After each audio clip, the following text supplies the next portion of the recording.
You bored? Good. Come hang out with me.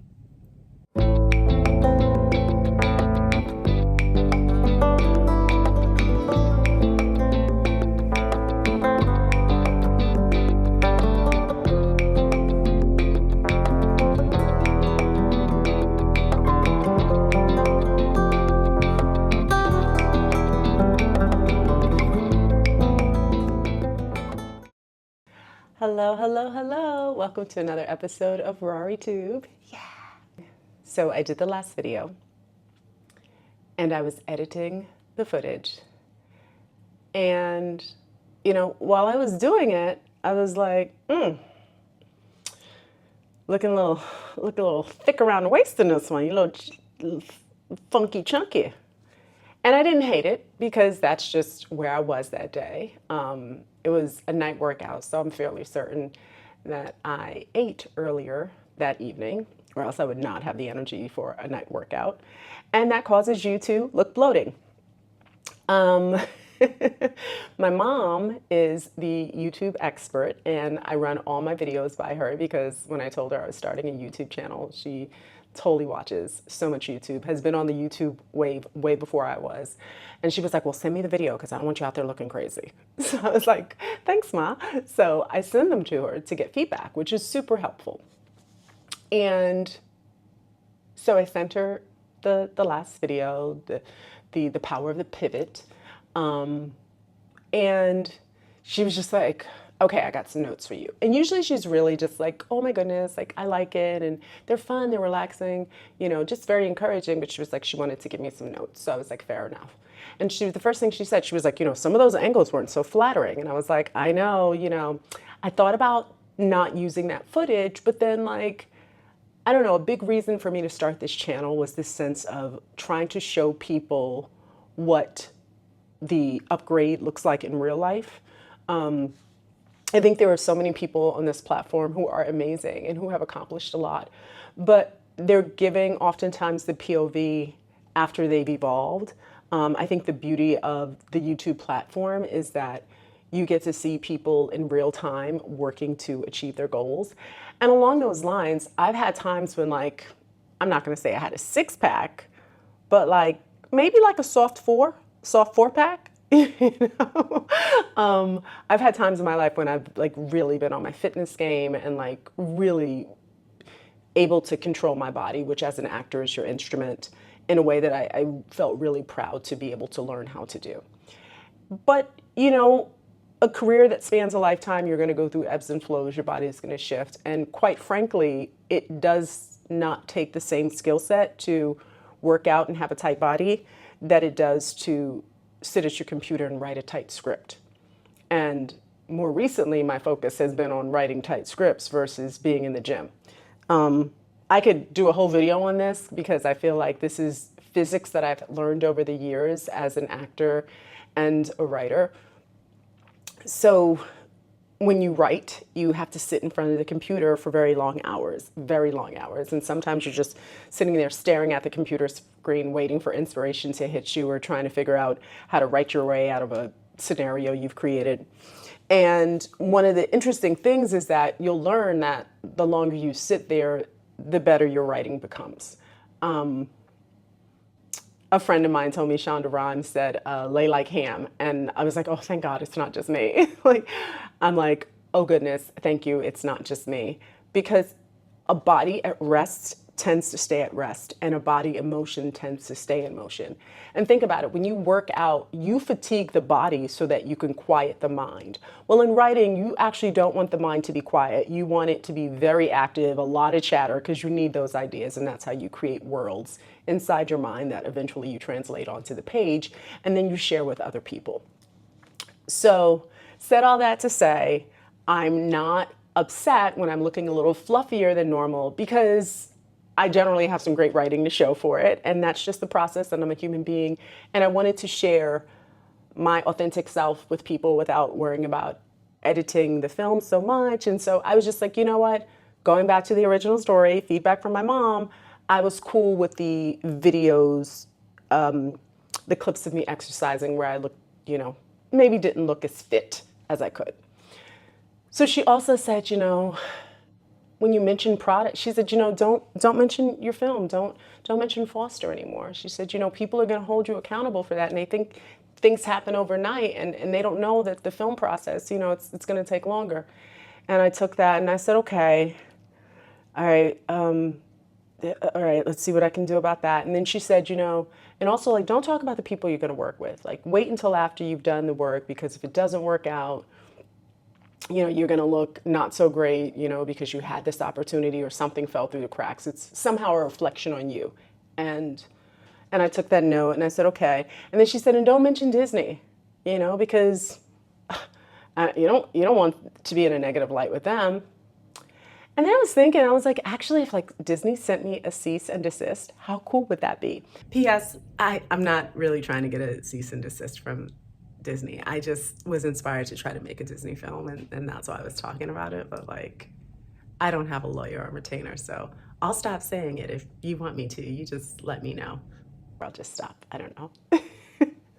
The bottom line is there's all these things that, you have to be mindful of. But I don't know, there's a part of me that's like, sometimes ignorance is bliss. And sometimes what you don't know is the best thing for you. I don't mind making mistakes. I don't mind falling on my face, because I've done that. When I first started to pursue acting, I broke all the rules. I would crash auditions in a very respectful way. First you inquire at the desk, hi, may I ask what you're auditioning for? Oh, cool. Or is it an open audition, or are you interested in seeing other people? And then sometimes, a lot of times, people are just so kind of flattered by the fact that you've taken an interest in what they're doing that they'll just be like, you know what, you can read. They're not going to tell everybody they can do that. But like, if you ask politely and they like something about you, they're more inclined to say yes. And I feel like I got really far in acting just in terms of being able to join the union and book professional credits and, be in plays and television shows and major motion pictures, all of that stuff, because I was unafraid to try and fail. And with this YouTube thing, I think one of my mom's biggest concerns were like, oh my gosh, the things that people are going to say. And I was kind of like, I hear you. And thank you for even putting that on my radar. But also, let's go.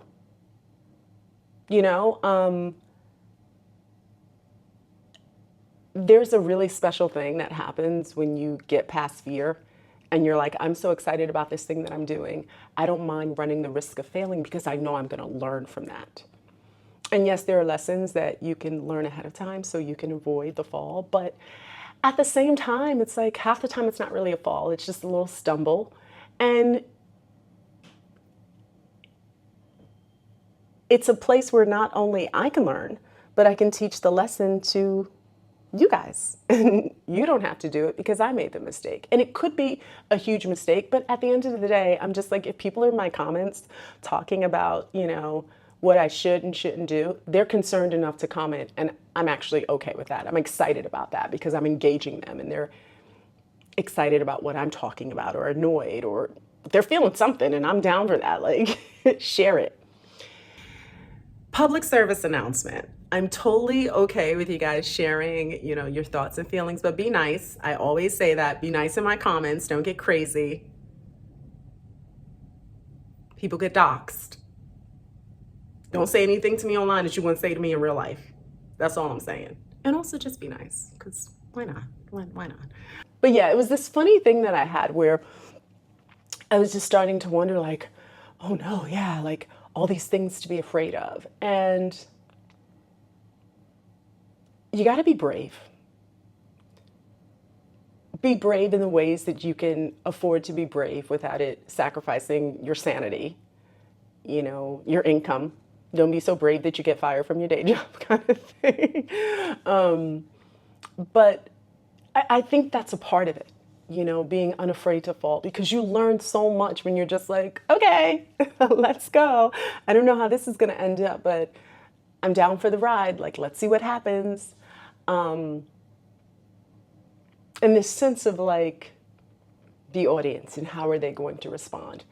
But again, in this day and time when we are all inundated with information, and this is a crazy world that we live in, and there's so much going on, and you're fighting your inner battles, your internal battles, your immediate external, battles, not to mention the world at large, and trying to find your place in it at the same time. It can be overwhelming, and I think it's important to start to look at areas of your life where you just don't give a damn. And you're like, you know what, I'm going to throw caution to the wind and I'm going to take a risk, because fortune truly does favor the brave. And that's the thing about not being afraid to fail. It requires a certain level of bravery. And when you're going down this path of choosing your own adventure and creating a life for yourself, the way you see fit, doing the things you want to be doing, spending your time the way you'd like to spend your time, it's going to require you to go places that you haven't been and to do things that feel uncomfortable. But I think that's part of the process. And yeah, I think, the negativity, the haters, that's a part of the process too, but you got ways to deal with them. And speaking of which, the first way to deal with them is to just let that stuff roll off your back, like water off a duck's back. Just let it go. They're throwing shots at you, whatever. And the first way to do that is to be in a place where you're grounded. And you can get grounded by how? Working out, sweating it out, sweating out the frustration, sweating out the aggression, so that when you get negativity sent your way, it's more like a gnat. It's more of an annoyance than something that's going to throw you off your game. So, that being said, let's do what needs to be done. Health is wealth. Let's go get sweaty.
That was fun. I feel energized. I feel revitalized. Having a great workout, you feel so much better. You release the tension. And now we're in a place where we can actually deal with what might come your way, like any negativity. When I started thinking about this whole situation of like how to handle haters, I had forgotten that I'm a bit of an Instagram troll. Now, don't get me wrong, I don't sit on Instagram saying negative things about people, but I have a fake account, of course, which I affectionately call the Finsta, my fake Insta. And I'm following thousands of people and I have no followers. Zero. Zero. It sounds crazy, but I absolutely love it. I'm a bit of a voyeur, so just to be able to like be on people's pages and give them positive encouragement without the emotional investment of them having to give me anything back, I love it. It makes me very happy. And there are actually some very popular accounts that I have been following for so long that they literally like my comments every time I comment. Like these are accounts followed by millions of people because I was following them before they were verified and like putting positivity on their page with nothing, the hope, I don't want anything in return. You know, just it's just pure positivity for the sake of. So the other thing that I can do, and I don't do this often because it's not really my thing, but sometimes I do like to have a little bit of a war of the words with people when they say really ignorant things. Now, usually there's already somebody online that can dispute that or to combat that silliness. But sometimes I get pulled in and it's fun because, you know, I was on the debate team in high school, so I can banter with the best of them and I can be very sarcastic at certain points, but also like I will tell you what you need to hear because clearly no one else is telling you. But also with like always this thing of like a little love, because you never know what kind of day somebody's having. And like, I would never want to say something that like hurts somebody so much that they just, I don't know, you just don't know what people are dealing with. And you can't be responsible for anyone else's actions, but at the same time, like, sometimes I'm being a bully and I don't even know it. So like one time I was arguing with this person. I don't even remember what we were arguing about. It was something so silly. It was like, I don't know. Oh my gosh, I can't even make anything up because I have no idea. But it was something silly and it was I had a different point of view and I'm going back and forth. And then something told me like, go to this person's page. And I went to a page and it was like a teenage girl. And I was like, what are you doing? Like, no. And then I was like, you win. You're right. You win. And I wish nothing but the best for you. And I hope you have a fantastic day because you deserve to have a fantastic day. And it made me feel so good to know that even though we were having this ridiculous conversation, that I could just step back for a second and just be like, who are you even talking to? Now, you don't know whose page is real, whose page isn't, but at the same time, I was fairly certain this was just a young girl. And I was just like, I'm not trying to break her spirit. What do I get out of that, you know? And I felt that it was more powerful for me to redirect the conversation because it basically showed her like, none of this really matters. We're not arguing about anything that actually matters. And I want you to be well. Like at the end of the day, I want you to win. And I told her that. I was like, you know what, at the end of the day, I just want you to win. So you have a great day. It's all good. You got it. Conversely, there are people that, you know, are just nasty. But I've been finding I have a way of, even behind my little fake Finsta, kind of shifting the tone of the conversation from one that's like combative and contrasting to one that's like, listen, you feel this way, but I will offer you this, and see, maybe it'll affect you, maybe it won't. Either way, blah, blah, blah, blah, blah. And I always try to add a little bit of love, a little bit of humor. And so I started thinking about the haters, and I'm like, you like playing around with this game. Like, you never know what you're gonna get. But I was like, what's the worst that can happen? If they insult me, like, okay, they're not gonna hurt my feelings. It might hurt my feelings, so don't insult me because I'm talking a lot, but it actually really might hurt my feelings. I'm more sensitive than I look. But like in the grand scheme of things, like I'm an adult. I've had people say things, mean things to me, and it probably, hopefully won't be the worst. But even if it is, I'm sure I'll recover somehow. So I just think perspective when you're dealing with the haters. And like, honestly, if you're getting a reaction out of people That's something useful. I am in the business of making movies. If I can make you feel something, then I am doing my job, or at least I'm showing that I have the potential to do my job. So that's where I stand with the haters. You know, they're a part of the process. Maybe potentially, I'm not going to project that onto you because that might not be part of your process, which is awesome. But you're always going to have dissenting voices. It comes with the territory. And if we weren't doing something that was exciting and that could be useful to us or the world around us, no one would say a word. I think one of the reasons why I am the way that I am is because I grew up in Brooklyn, New York, which can be, especially back then, a really challenging place, and one where you kind of have to learn how to do battle. And sometimes it's a war of the words. Sometimes you're not fighting. If you're smart, you are learning how to use your words to avoid a fight, because no one wants to get hit or end up with any scars, you know? So it's like you learn how to avoid situations if you're growing up the right way in Brooklyn. But kind of just going back to that, having that tough exterior, I felt like this is a perfect time to bring some footage. I visited Brooklyn Chop House, and yeah, let's go have a Brooklyn experience of a different kind, and then I'll come back and we'll wrap up.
That was a fun visit to Brooklyn Chop House. It's such a cool place. But here's what I've learned about the quote unquote haters. You know, people will resent you just for trying. They really will. It goes back to that thing of bravery. It requires a lot of bravery to pursue your dreams, to be unafraid to make yourself look stupid, or to make a mistake, or to ask a question and show people that you don't know everything. As a filmmaker, even making these videos, I'm risking showing people that I don't always know the best angles. I'm not mad, I'm not a cinematographer. But at the same time, am I running the risk of exposing myself and making myself look like a less than director? Maybe. But that's a chance I'm willing to take, because I know that I'm going to get better. My angles are going to get better. My camera equipment is going to be equipment that I learned to use better, or is fully capable of telling the story the way that I want to tell the story. There's a learning curve with everything, and you do it enough, you'll get there. But you'll never get there if you never try. Don't be discouraged by people's negativity. It is probably a sign that you are doing something that people would love to do if only they were brave enough. And your bravery, you just saying, I'm going to give it a try. I don't care how silly I look or how this comes across, what it exposes about me, I'm going to do it anyway. That in itself is more than a lot of people have. And so, A, consider yourself fortunate, and B, take all of that with a grain of salt, because their negative opinion of you or their negative comment about you does not affect you. You ultimately decide how much you want to let that resonate with you, because it could just be a comment you read and move on from, or it could be something you sit for the next week, month, trying to dissect and figure out and fix what they said was wrong. And the choice is up to you. So I'm going to try this thing. For the next week, I'm going to choose joy. Every day, I'm going to say out loud, I choose joy. And I don't know how this is going to work, but I'm going to make that commitment, because no matter what the feedback is, I'm choosing joy. I'm choosing to be in a space of, I'm so happy I got this thing accomplished, to even get negative criticism. And then I'm going to go to the page of the person that said the negative thing, and I'm going to get some information so I can come back with a witty response that hurts their feelings as much as they hurt mine. I'm just kidding. I don't want to do that. I'm not advocating that. That's petty. It's petty. Don't do that. Anyway, listen, if you're here, I thank you. Please like, subscribe to the channel. We'll take all the love that we can get. And remember, like, fortune favors the brave. Everything that you're doing requires so much bravery when you're trying to actualize your goal, increase your visibility, to build your company, to hone your craft, to develop new crafts. Learning something new, doing something new can be very scary, and you've already won just by trying. So don't ever let anyone tell you differently. I appreciate you guys. Thank you for watching. You guys are the best. Thank you for joining. Bye, brave ones. Keep fighting a good fight. Yeah.